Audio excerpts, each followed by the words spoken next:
റിയാദിലെ കുടുംബ കൂട്ടായ്മയായ തറവാട് JP cup badminton tournament season 3 നടത്തും. ഏപ്രിൽ 24, 25, 26 തീയതികളിലാണ് ടൂർണമെൻറ്റ് നടക്കുക.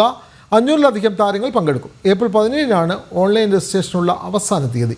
വിജയികൾക്ക് ക്യാഷ് അവാർഡും ട്രോഫിയും സർട്ടിഫിക്കറ്റും നൽകുമെന്ന് വാർത്താസമ്മേളനത്തിൽ സംഘാടകരായ MB ഷിജു, ശ്രീകാന്ത് ശിവൻ, ജോസഫ് കൈലാത്ത് തുടങ്ങിയവർ അറിയിച്ചു.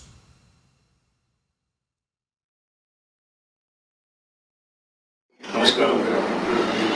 ഇന്ത്യ വൈകുന്നേരം നമ്മളിവിടെ ചേർന്നിരിക്കുന്നത് നിങ്ങൾക്ക് എല്ലാവർക്കും അറിയുന്ന പോലെ 10-17 വർഷങ്ങൾക്ക് കൂടുതലായി തറവാട് എന്നുള്ള കുടുംബ കൂട്ടായ്മ റിയാദിൽ പ്രവർത്തിക്കുന്നു. ഞങ്ങളുടെ ഒരു മൂന്നാമത്തെ ഒരു സീസൺ ആയിട്ടുള്ള JP cup badminton mega badminton ടൂർണമെന്റിന്റെ പത്രസമ്മേളനത്തിലാണ് എല്ലാവരും ഇന്നിവിടെ എത്തിച്ചേർന്നിരിക്കുന്നത്.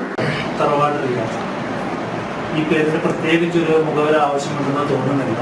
കാരണം 2005 മുതൽ റിയാദിലെ കലാകായിക സാംസ്കാരിക രംഗത്ത് നിറസാന്നിധ്യമായി തുടരുന്ന 50ഓളം മലയാളി കുടുംബങ്ങൾ അടങ്ങിയ ഒരു കൂട്ടായ്മയാണ് തറവാട്. തറവാടിൻ്റെ സ്ഥാപിത ലക്ഷ്യം എന്ന് തന്നെ പറയുന്നത് നമ്മുടെ പ്രവാസികളായ നമ്മളുടെ കുഞ്ഞുങ്ങൾക്ക് നമ്മുടെ സംസ്കാരവും നമ്മുടെ ആഘോഷങ്ങളും നമ്മുടെ ചുരുക്കി പറഞ്ഞാൽ നമ്മുടെ സംസ്കാരം അവർക്ക് അതിലേക്ക് പകർന്നു കൊടുക്കും.